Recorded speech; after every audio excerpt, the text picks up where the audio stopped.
YTPC, Padre Piper, coming to you via the virtual airwaves of YouTube saying, hello, YouTube, YouTube, what? Can't even do my own, dropped my little piece of paper too. Can't even do my own introduction. What was I saying? Doesn't really matter, does it? Hello, YouTube Pipe community. Hope you're well. I think that's what I wanted to say. Hope you're well, and I hope you're out there searching for the blessings that are alive and well in your life. Wanted to take to the virtual airwaves today. I can't believe this month has passed so quickly. A bit of house cleaning first. Let me get a little light on this. You know what I'm smoking today? Let me tamp it down for a moment because we're early.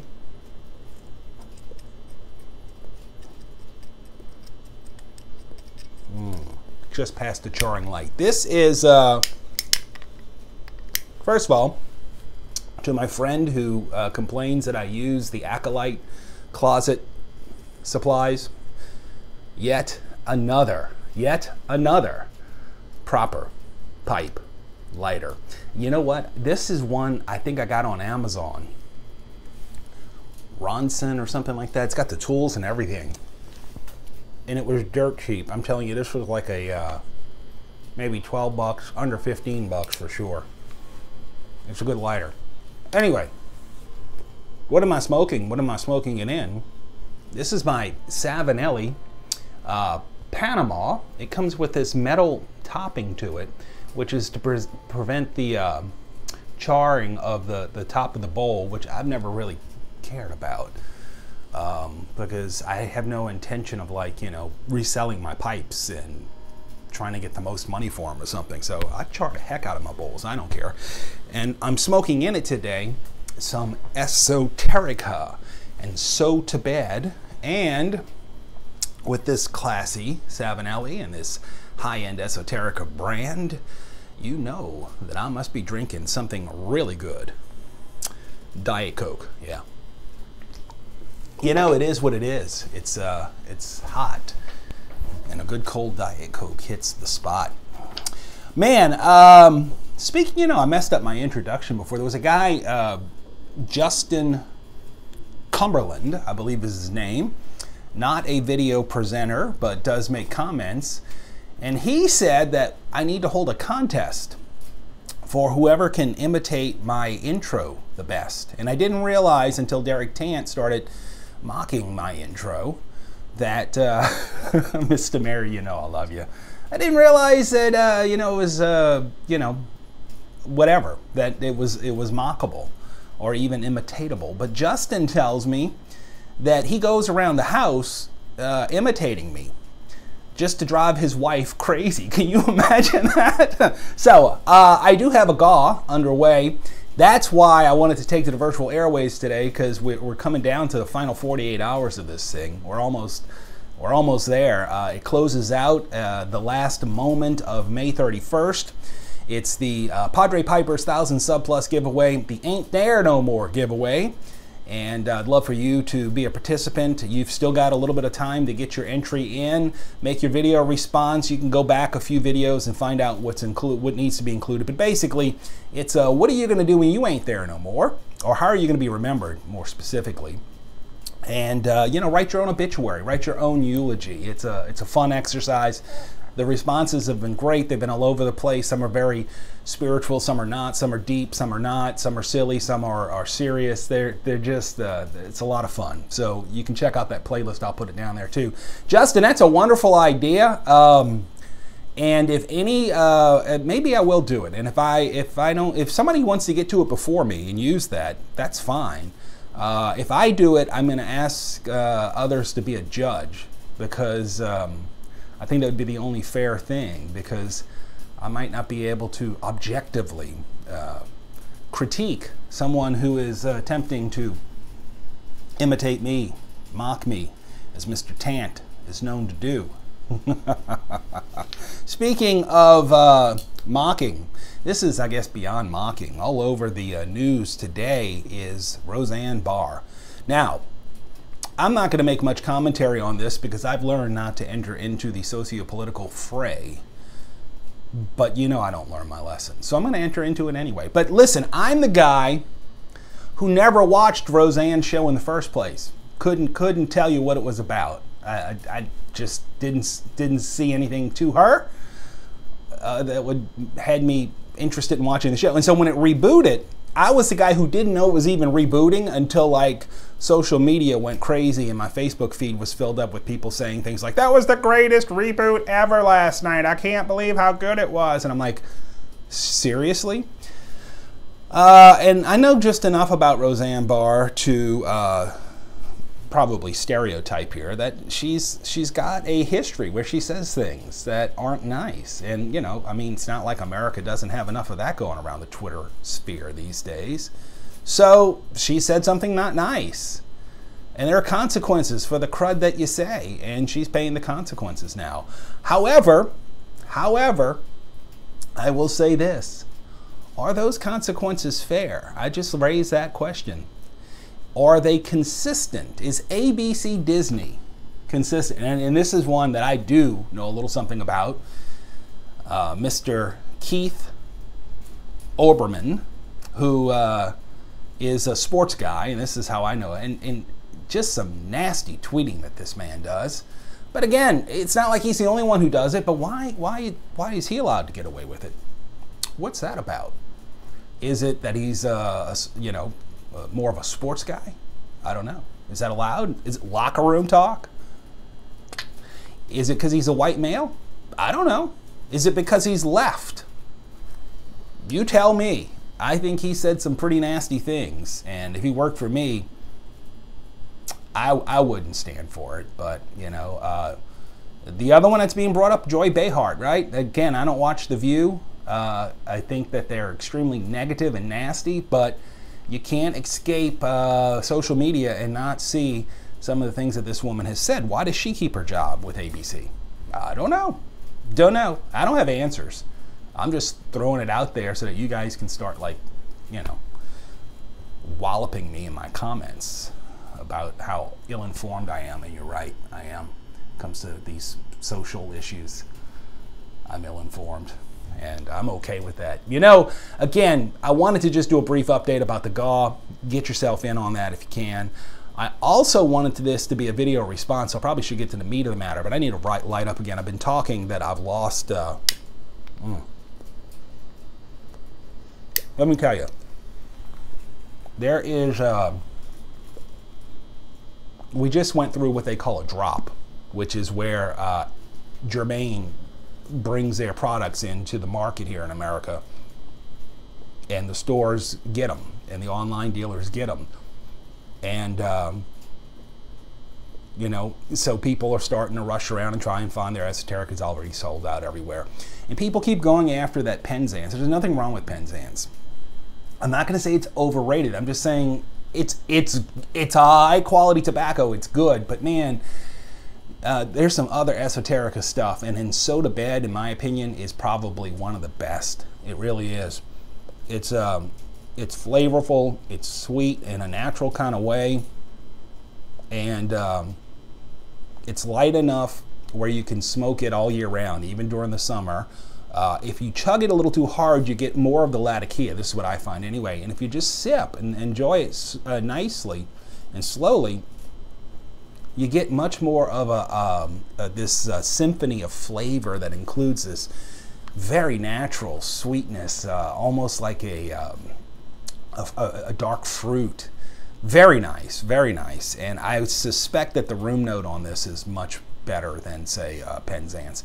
But again, you know, if you can't get Penzance and you're thinking, well, I still want to do Esoterica, let me tell you, I'll give you two other ones besides in Soda Bed that I think are better. Go with Esoterica Margate, and if you like a little bit of a liquor topping, it's got a little cognac. I never can say that word. Cognac topping to it. Margate with the topping is called Pembroke, and I think both of those are better than Penzance. So anyway, what do I know? Because I drink Diet Coke when enjoying a fine tobacco. But I did want to do it. Let me get back to where I was going. I did want to do a VR to Smoking xGunx, and Natalie and Keith, they have a great new channel. You should check them out. I'll put the link down in the cellar if you want to go over and give them a sub, give them a look. And they're asking for their 100 sub giveaway for some shout outs for 3 channels that are under 150 subscribers. And so I'm going to give those out to you right now. I have them right here on my little list. I am going to start with a guy who's been around for a little over a month and is a good presenter, and you should check him out. Florida Piper. He's at 127 as of this recording, and I think that we can get him above 150 to disqualify him from this contest. No, he's a good guy. Go check him out. Florida Piper. You're going to enjoy him.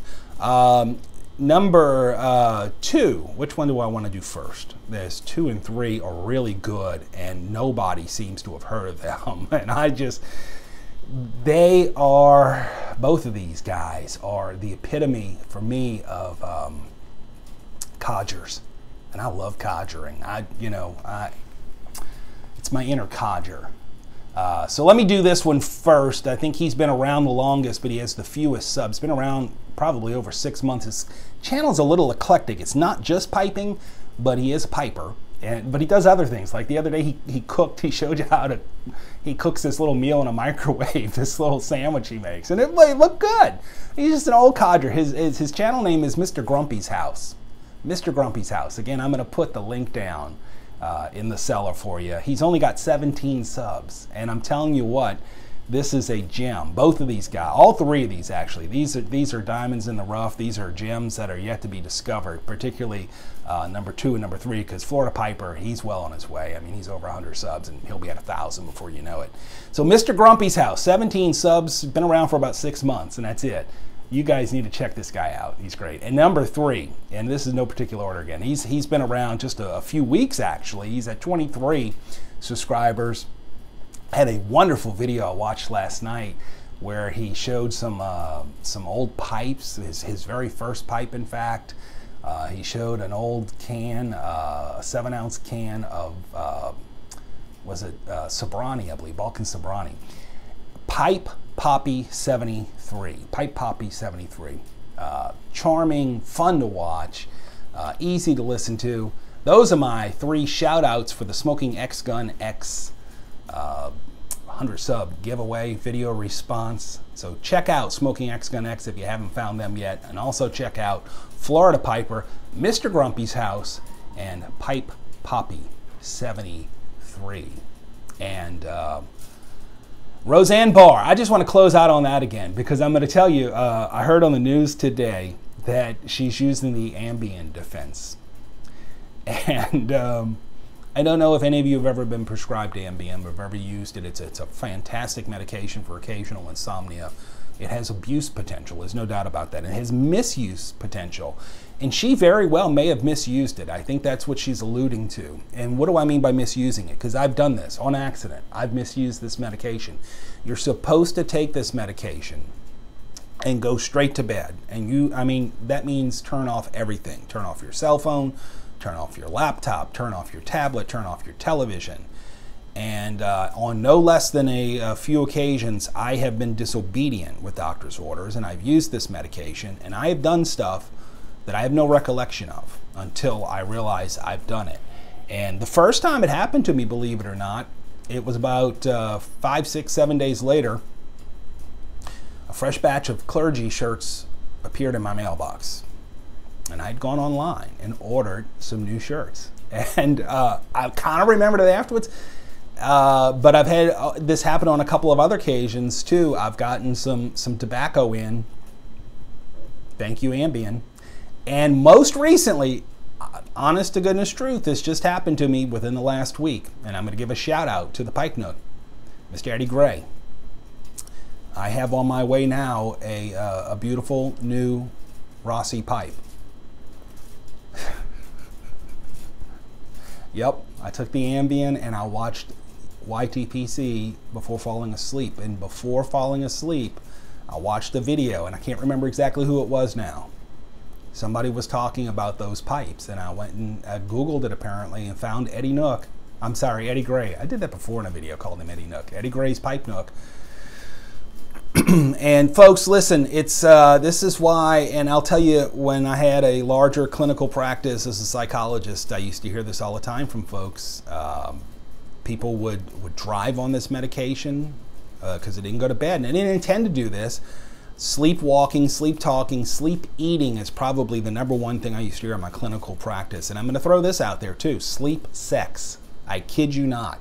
People would take Ambien, not allow themselves to go to sleep for whatever reason, keeping the TV on, keeping themselves stimulated, whatever. And the Ambien works. It will shut down the part of the brain that is going to make you go to sleep. But if you're forcing yourself to stay awake, you're going to stay awake and you're going to do some things and probably not have that much of a recollection of it. And the sleep sex thing will surprise the heck out of your partner. I'm just telling you, this is from my own anecdotal clinical practice. This is not me. Don't go around saying Padre Piper was having sleep sex after taking Ambien. He just bought some tobacco, a pipe, and some clergy shirts. You do need to, if you use that medication, you need to go make sure you're going to sleep after you take it. So Roseanne Barr's claiming the Ambien defense, and I don't think that excuses her being obnoxious and even a racist, but I could see where it could happen. You know, I'm going to tell you another one. I'm in confession mode today. Gosh, this video is already going too long. This is supposed to be a short one too. Just you guys remember, if you watch my channel, I was having some really bad cold and allergy issues throughout April into May. And again, in my old clinical practice, I used to work a lot with young adults. So 18, 19, 20, up to 18 to 25 was really sort of the gist of my practice. And I would learn a lot about, the stuff kids were doing and the drugs they were using and such. And there was a term they called robo-tripping, where you can abuse Robitussin. I feel like I'm giving tutorials today on how to abuse available medications. I'm not doing that, folks. Please don't abuse your Ambien. Please don't abuse Robitussin. But they used to talk about robo-tripping, which is when you take Robitussin and you stay awake. Of course, they would take a lot of it. I happen to be a little bit sensitive to a lot of medications, particularly those that are used for treating colds and such. But I will tell you, a few weeks ago, earlier in May, beginning of May, I took Robitussin and did not go to sleep. I stayed up on my iPhone on social media. And apparently I did some tweeting. Now, fortunately, I didn't say anything that's going to cost me my job at ABC Disney, because I'm not employed by them. And fortunately, I did not say anything racist, but I said some stupid stuff. And most of it had to do with the royal wedding, believe it or not. I was, I think it started with, I don't want to watch a wedding I'm not invited to. Get off my TV, because there was a commercial apparently for the royal wedding, and it just went from there. I mean, I just, in a period of about 45 minutes or an hour, I had about 6 tweets or posts on Facebook that were just downright stupid. One of them had something to do with, I don't know what, I must have seen a commercial or something about where part of the catch line in it was they were comparing the man bun to the 80s mullet, and I said to do so was an insult to the mullet.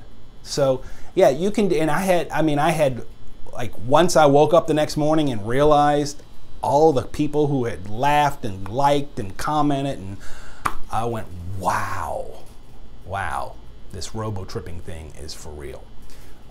So I'm not defending Roseanne Barr. I don't know enough about the lady. I've never really even liked her enough to watch any of her stuff. But you got to be careful with social media. And I think there's a lesson in that for all of us. Used to be you could slip up and say something to a friend, and if it was offensive, they'd call you out on it, maybe even punch you.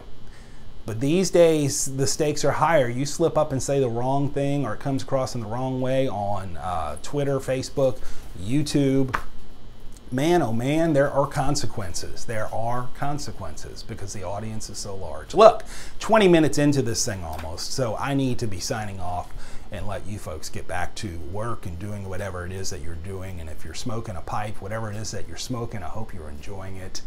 And this is Padre Piper wishing you and yours God's peace, grace, and blessings.